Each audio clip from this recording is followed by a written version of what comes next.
Hi అండి, welcome back to my channel. అందరికీ నమస్కారం. ఈరోజైతే మనం ఫుల్ మకానీ కర్రీ ఎలా తయారు చేసుకోవాలో చూద్దాం. నో ఆనియన్స్ లేని కర్రీ ఎలా తయారు చేసుకోవాలో చూద్దాం.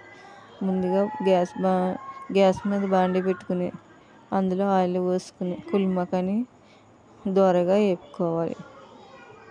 అవి బాగా దోరగా ఎగే వరకు వేపుకోవాలి.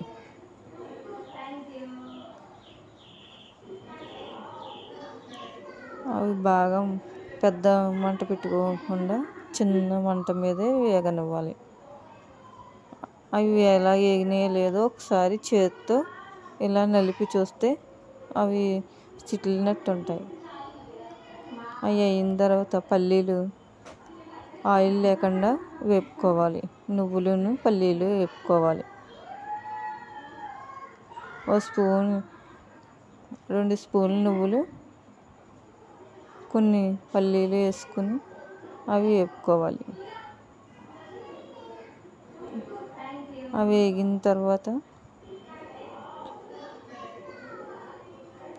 ఒక మిక్సీ గిన్నెలో మనం వేసుకుని మసాలా ఆడుకోవాలి. నువ్వులు పల్లీలు జీడిపప్పు లాలిక్కాయ లవంగ చెక్క జీలకర్ర వేసుకుని మిక్సీ ఆడుకోవాలి. అది పేస్ట్ లాగా ఆడుకోవాలి. బాగా పలుచగా కాకుండా చిక్కగా ఆడుకోవాలి. ఆడుకుని బాండీలో 2 స్పూన్లు ఆయిల్ వేసుకోవాలి.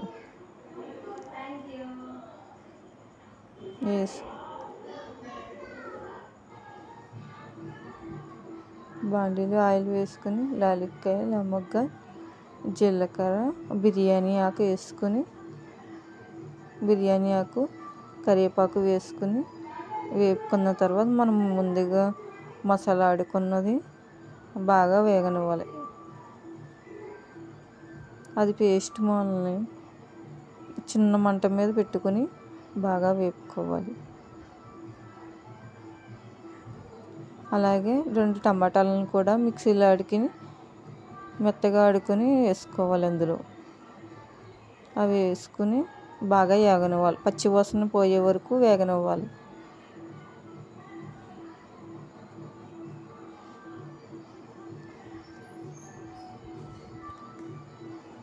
అది వేగిన తర్వాత మనకు ఆయిల్ పైకి తేలినట్టుగా వస్తుంది. అప్పుడు అయితే 2 స్పూన్ల కారం వేసుకోవాలి. 2 స్పూన్ల కారం 2 స్పూన్ల సాల్ట్ వేసుకోవాలి.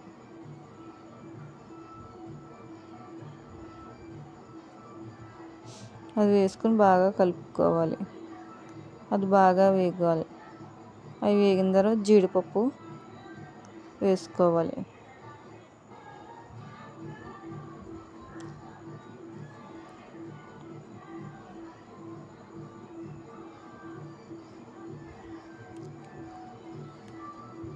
జీడిపప్పు వేసుకుని ఫుల్ మకానీ కూడా వేసుకోవాలి. అవి వేసుకుని అలా వేగనించి బాగా కలుపుకోవాలి అడుగు పట్టకుండా.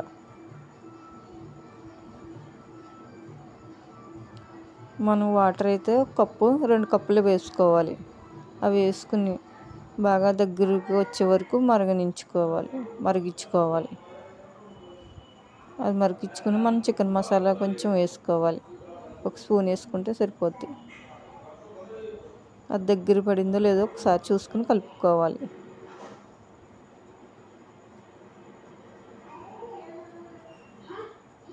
అది కలుపుకొని దగ్గరకు వచ్చే వరకు బాగా ఉడకనివ్వాలి. మీకు కనుక మా ఛానల్ నచ్చినట్టయితే ప్లీజ్ సబ్స్క్రైబ్ మై ఛానల్.